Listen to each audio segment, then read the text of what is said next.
We are starting with a short panel with Dr. Michael Stingel, who is a neurologist from Vienna and one of the most experienced and outspoken specialists of ME in Austria and beyond.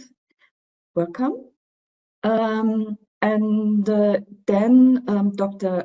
Kacic, if you have listened to your talk before, you might have heard him earlier already this day. Welcome to you. We will have 10 minutes with Michael Stingel, and he's a very fast talker. And then 10 minutes with Dr. Kacic, and then 10 minutes of Q&A. So we look forward to your insights on clinical practice. Thank you for being here. The stage is yours. Okay, so as agreed with Dr. Kacic, I will start. Thank you for the introduction and also thank you for inviting me. I hope everything is visible for everyone. As has been said, I'm a neurologist, so unfortunately one of the very few neurologists who seems to take ME/CFS seriously, unfortunately, because I think, as I will try to show in the short time, that it's something that's very interesting even for neurologists. And I'm just going to kind of show you in this quick time how I go about when I approach a patient with presenting with ME/CFS as a case example. So the patient I'm going to present is a typical ME/CFS patient. It's a female. She was in her early 20s when she went to university, did semi-professional sports at a very good level. And then in late 2018, she had an infection, unknown pathogen, as is usual, because it's usually not getting tested or did not really get tested that much before COVID, with a mild course. And afterwards, she noticed that there was a steady deterioration of her physical and cognitive functioning. She had to quit doing the sports.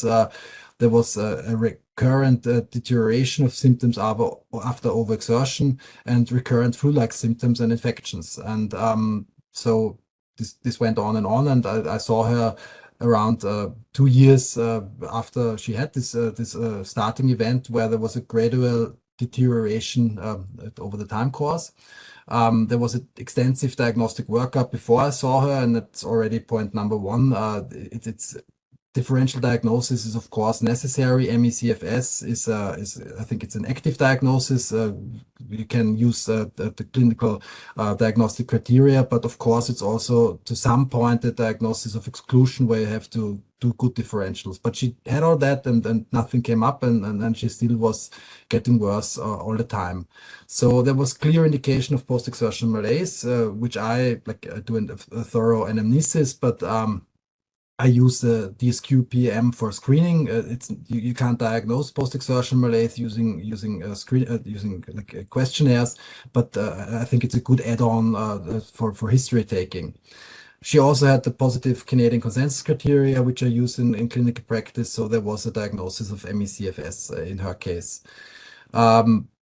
Another important point, that do a screening for hypermobility in everybody I see. In her case, there was no sign of hypermobility, but an important point number one from a clinical perspective is please do screen for hypermobility, because there is a pretty big overlap between ME/CFS and hypermobility spectrum disorders, or the hypermobile Ehlers-Danlos syndrome, which has also been shown recently for long COVID. So for some reason, we don't know why exactly, but many patients that present with ME/CFS seem to be hypermobile.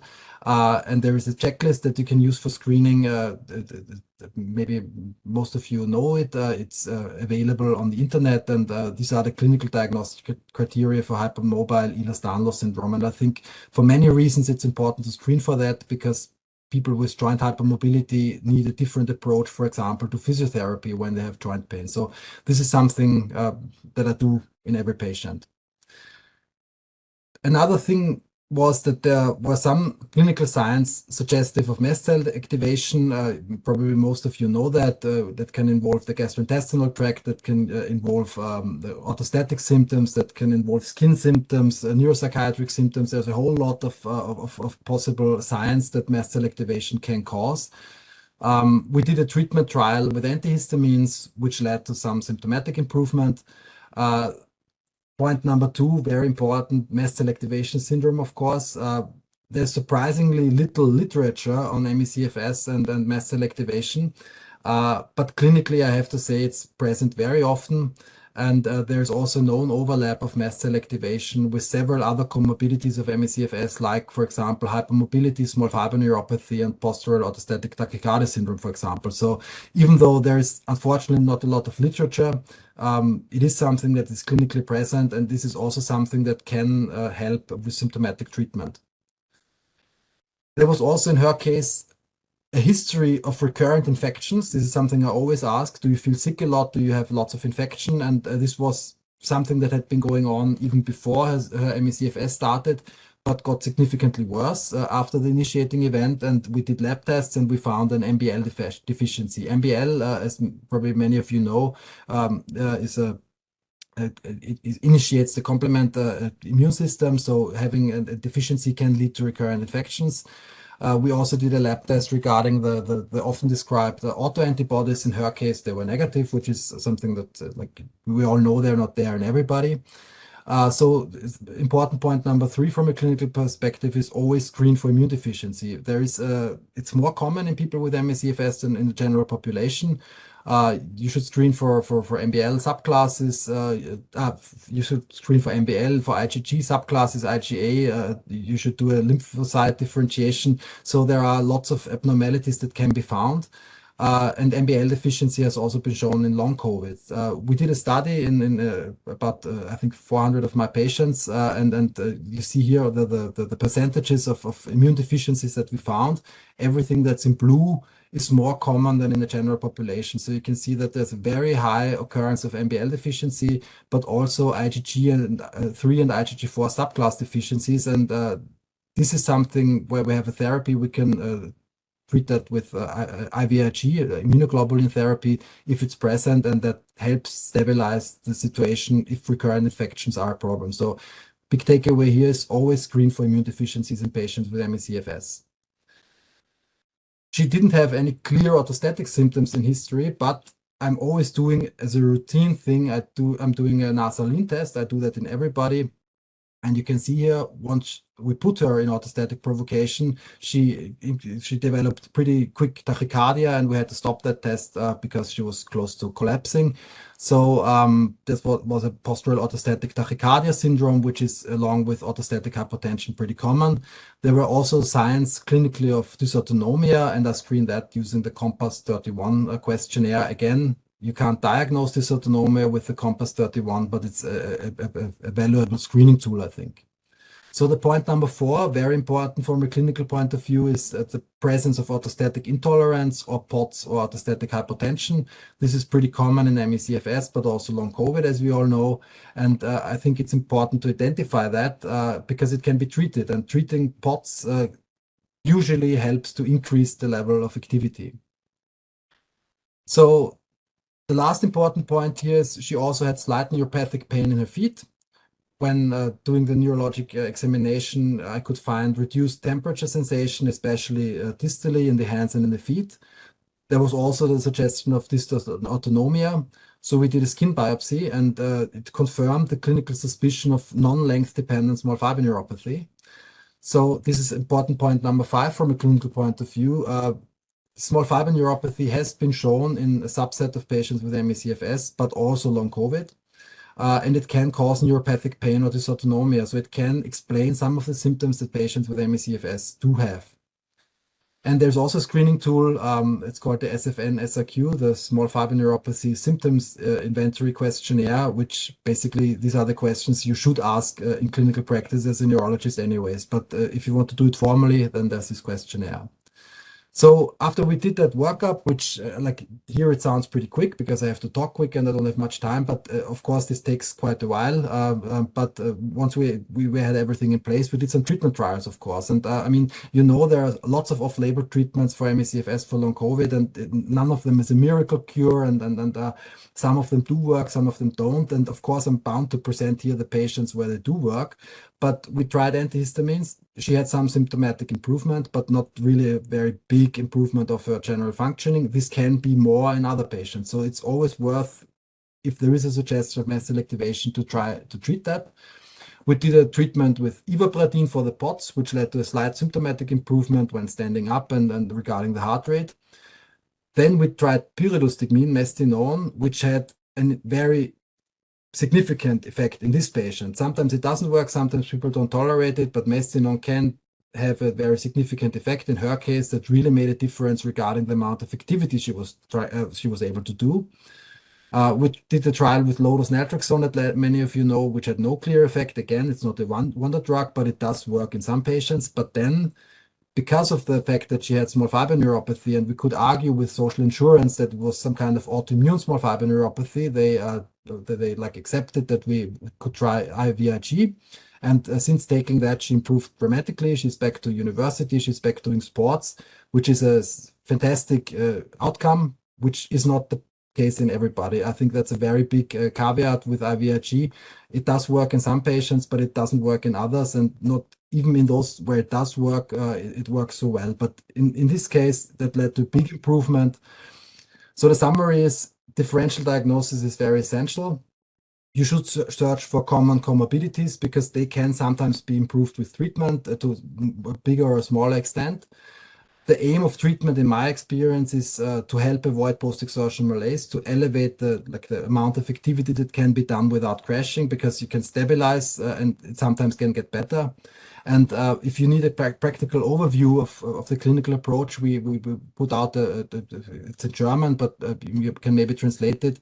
There is a consensus statement of specialists from Germany, Switzerland, and Austria. It's been published 2 days ago. You can read that for free. It's open access.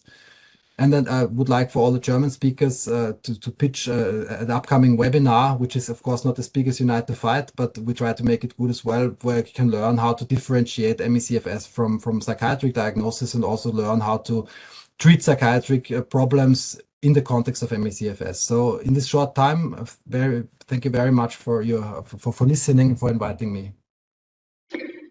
Thank you very much. And we move right on to Dr. Kaczyk. Okay, I have also a case report, and I present you a really interesting long COVID case report with the dominant symptoms post-exertional malaise and fatigue. We have a female patient in the middle of her life without any serious previous illness. She has a profession as educator. The severity of the COVID-19 infection was mild. 4 weeks after the infection, she developed the post-virus symptoms with fatigue, dyspnea, palpitation, acral, circulatory disorder, post-exertional malaise, and the orthostatic intolerance. The Nasalin test showed a significant increase of the heart rate without impairment of the blood pressure. Because of the pulse difference more than 30 beats per minute and a discomfort when standing, she was diagnosed with POTS. Myocarditis was not detected in the cardiological diagnostics. In my previous talk, I showed the possibilities of the microcirculation diagnostics. The use of the laser Doppler technique on the skin is good and reproducible method to detect microcirculation disorders. The advantage of this method is that the perfusion flow of the capillary can be shown in color. And in healthy people, you find the highest perfusion velocity of the microcirculation at the nail fold. And with this method, we can measure the total blood flow and also the endothelial function. And the established method to check the endothelial function is a post-occlusive reactive hyperemia.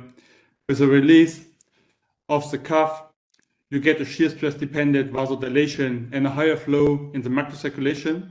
And on the right side, you can see an example of a normal endothelial function with a normal flow before the occlusion, a blood flow stop during the occlusion, and a significantly increased flow after the release of the occlusion.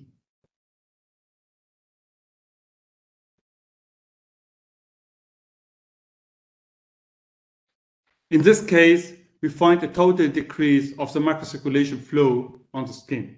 On the right image, we identified the endothelial dysfunction because after the release of the occlusion, the blood flow in the capillary stayed very low.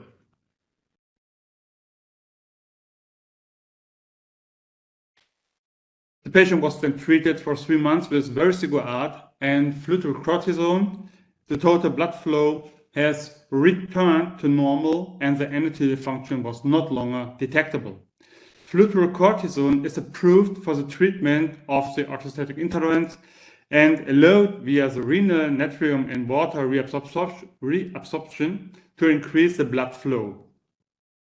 Vericiguat is approved for the treatment of heart failure. It works by improving the microcirculation and the vascular endothelial function by an increased sensitivity of the enzyme SGC to the endogenous nitric oxide.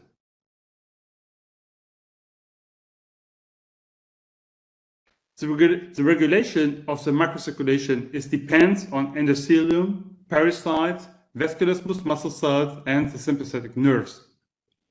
The dominant sympathetic nerves in the skin are especially adrenergic with a release of norepinephrine. In the skin, there's an additional sympathetic cholinergic and sensory nerve-dependent regulation of the vessel.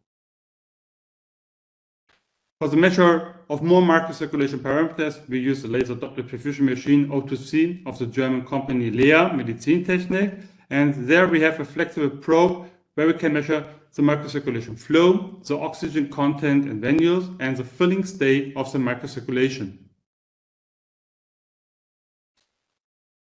So in this case, we find a decrease of the microcirculation flow on the skin of the fingers and of the feet, shown with a green line. At the left side, you can see the reduced flow in green on both fingers with a good filling state of the microcirculation in red and a normal oxygen content in venules in blue. At the right side, you can see that the blood flow of the microcirculation in the toes, at the toes, is significant decrease with a reduced filling state of the microcirculation and a strongly reduced oxygen content in the venules. After 1 month of therapy with the drugs vericiguat and fludrocortisone, we got a little improvement of the microcirculation flow on the feet, but a strong increase of the filling state of the microcirculation and of the oxygen content in the venules. In addition to the oral therapy, we administered intravenous magnesium sulfate and 15 sessions of mild hyperbaric oxygen. After 3 months of this therapy combination, the blood flow here in green, the filling state in red, and the venule oxygenation showed normalized parameters. Before therapy, we diagnosed the small fiber disease with a punch biopsy of the skin on the right ankle. The small fiber neuropathy is a type of peripheral neuropathy that occurs from damage to the small unmyelinated and myelinated nerve fibers. The nerve fibers have a brown color by staining the S100 protein. On the left side, you can see the histological result of the skin with a strong reduction of nerve fibers. After 3 months of therapy, the nerve fiber density was completely recovered.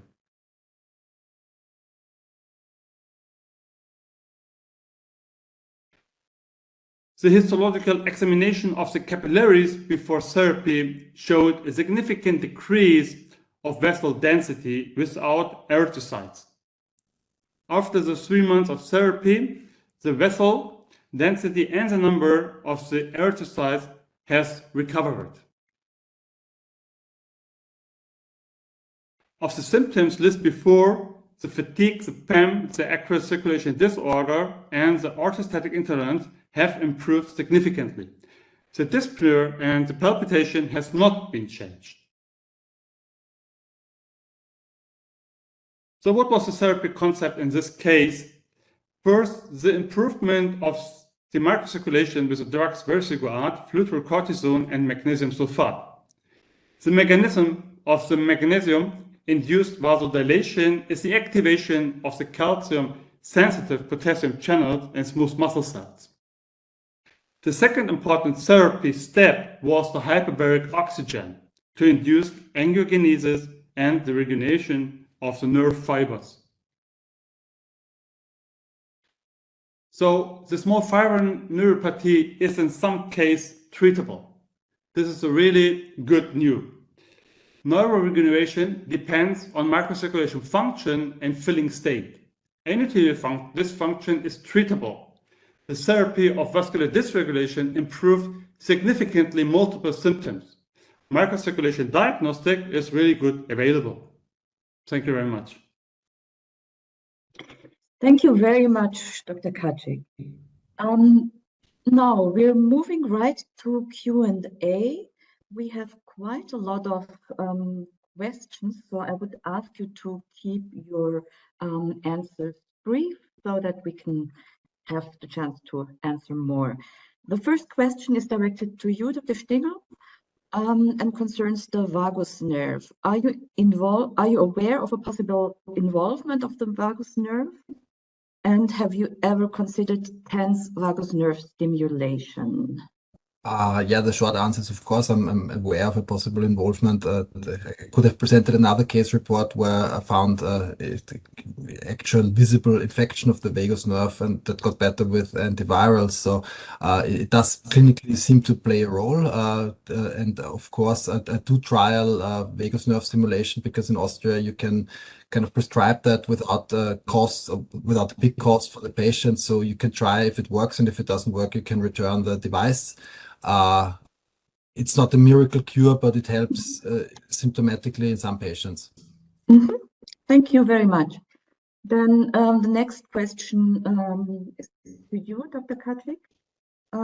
Somebody states that recently a Swiss neurologist said on TV that treatment is hopeless after 10 years plus. What do you say? And then there's great thank you also. So my opinion is that if we treat the patients very early, so we get a better result. And if the patients got the diagnosis after 10 years, we see that if we treat with the medicals like LDA, LDN, or some other drugs, it is not really easy to improve the symptoms. Mm-hmm. So what I think is that if the disease is so old in this patient that the autoimmunological change is predominant in this patients. Yeah. Mm-hmm. Thank you very much. Then maybe to you the next question, Dr. Stingel. How do you explain that some patients can get PEM or a crash from physical exertion, but not from cognitive exertion? If you have an answer, I don't know. I think I can't really explain that. I mean, generally, I think that from a clinical point of view is you crash when that's like how I would see it when the energy demand, the oxygen demands of the body like are higher than what the body can deliver. So the vascular thing fits in pretty well here, I think. But I can't really explain why some people just have the one and not the other. I'm really sorry, but I can confirm that it is the case sometimes, but I don't have the answer for every symptom, unfortunately, or for every occurrence. Mm-hmm. Thank you. The next question concerns neurologists. So the question is, how come that so many highly educated neurologists deny the science and continue to promote a psychological basis of ME/CFS? tricky, I know. Well, I recently found out that probably one of the main reasons is the fact that myalgic encephalomyelitis is kind of like neurologists don't like that because it's not an encephalitis in a neurologic sense. I think that also this description of a neuroimmunological disease is something that, from a very strict neurological viewpoint, is not something backed up yet with evidence. So I would call it a multisystemic disease, and I would just say that ME/CFS at the moment, it's the term we use, even though it's not perfect for several reasons, because it's also nothing to do with fatigue primarily. So also CFS is a bad term. But I think some of the things are semantic. And the other thing, I mean, that's basically the way that neurologists got taught. I stumbled over ME/CFS by accident, and that was lucky enough to have the time to read up, and that the first patient I really saw was very, like, I knowingly saw was very insistent, and he kind of convinced me to read up, and I think once you see it, you can't unsee it, and but it's missing from neurological education, definitely, and I think that's also the other main point. Thank you. So we need persistent patience. Yeah. Thank you. Next question, maybe to you, Dr. Kaczyk. What is your experience helps best to improve the sleep quality? Of course, sleep is a huge issue.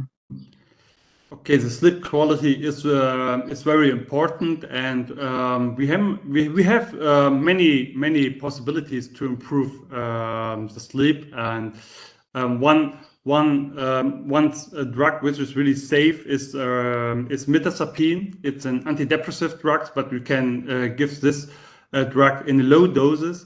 What we also see is that LDN, low dose naltrexone, also improves the sleep.